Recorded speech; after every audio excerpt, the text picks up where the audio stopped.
If you have even a base level knowledge of Japanese animation, you've probably thought at one point or another, what exactly counts as anime? I mean, it might seem like a dumb question, but if you get down to it, there's actually a bit more to it than you'd think. Anime is one of those things that you're not really meant to solidly define as much as people just sort of know what it means, and it might be odd that I'm even saying that because at first, the definition is obvious. I mean, I practically just said it. Japanese animation. It seems self-explanatory enough on the surface, but throughout this video, I'm going to attempt to broaden your horizons just a bit when it comes to what anime is, what it isn't, and ultimately, whether it's even worth trying to find a concrete answer, or if it's just better to use your own discretion. So let's get a baseline for the rest of this video started by looking at the Wikipedia definition. Said Wikipedia article's first sentence reads as follows. Anime is hand-drawn and computer-generated animation originating from Japan. Okay, that sounds reasonable, but wait a minute, what's this right below that? In Japan and in Japanese, anime, a term derived from a shortening of the English word animation, describes all animated works regardless of style or origin. So right away, we have a problem. In the term anime's own home country, said word is simply used as a generic term to refer to all animation, not just animation made for or by Japanese people. Well shucks, I guess the next time you watch a Looney Tunes short, feel free to remind yourself that, by the standards of the Japanese people themselves, you're watching anime. Really, I could just end the video here. If we're going off of Japan's own definition, which, if you think about it, why wouldn't we? Then this is a pretty open and shut case, don't you think?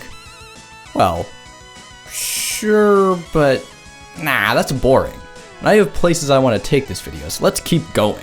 Returning to that initial definition and foregoing what's stated right afterwards, let's inspect it a little further. First of all, and make sure to include computer animation from Japan under the umbrella term. That makes enough sense, as studios like Polygon are known for their 3D CG animation, but I'm going to be coming back to them in a bit. For now, let's point out that it specifically refers to animation originating from Japan only. I know it seems like we just went over this, but I also want to point out that this definition would exclude original animation from other East Asian countries, some of which could pass for anime. Chinese animation, or donghua, can sometimes bear a superficial resemblance to anime, and the same is certainly true for Korean animation as well. Focusing a little more on Korea for just a bit, their involvement in the animation industry throws an interesting wrench in this, as several shows and movies you wouldn't think of associating with anything other than Western animation actually had a large amount of said supposed Western animation done overseas in South Korea.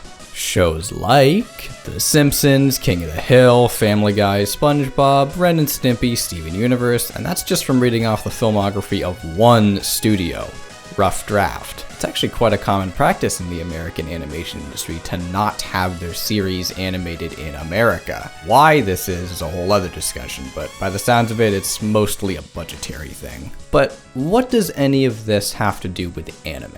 Our focus?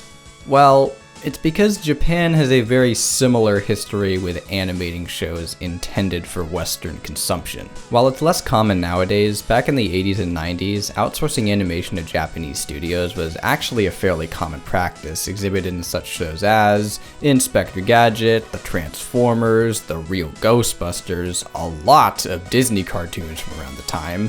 They even had their own Japan-based animation studio at one point. The 90s Spider-Man cartoon, the 90s Batman cartoon, the 90s Superman cartoon, the 90s Mega Man cartoon, and this practice has even snuck its way into more recent series, such as, fittingly enough, Transformers Prime, which was animated by the previously mentioned Polygon Pictures. So wait, our truncated Wikipedia definition defines anime as animation originating from Japan. So, do these shows count as anime too? It might seem so, but there's a certain word within that definition that pokes a hole or two in that. Originate. If the animation has to have originated in Japan, then most of these wouldn't count, because although they were animated, at least partially at Japanese studios, their creative production was still handled in the US. There were some exceptions, however. Mega Man, the Ruby Spears cartoon, was a US-Japan-Canada co-production, while the Transformers may have been creatively helmed by Westerners, but technically the idea for that series originated from toys first produced in Japan, and there was generally a lot of involvement from parties on both sides of the Pacific. So where does this leave us?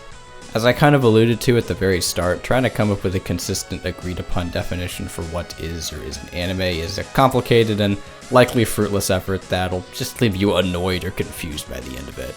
What I'm saying is that it's really not worth it. Take things on a case-by-case basis. If it walks like a duck and quacks like a duck, it's probably a duck, and likewise, if it looks like an anime and feels like an anime, then it probably is too. Except wait, we can't even do that now, can we? Because that would fail to take into account the numerous Western cartoons that were inspired by anime, but didn't have much to do with them outside of that. Not to mention the vast amount of Japanese influence that can be felt in all corners of the animation industry. So, you know what? I'm just going with Japan's definition on this. From now on, all animation is anime. That too, anime. It's all anime. By proxy, that would mean that every person who watches or appreciates the art of animation is actually a weeb. Not that there wasn't a precedent for that before, but now it just means it's a causation, not correlation. Thank you for watching, have a great day, and until next time, see ya.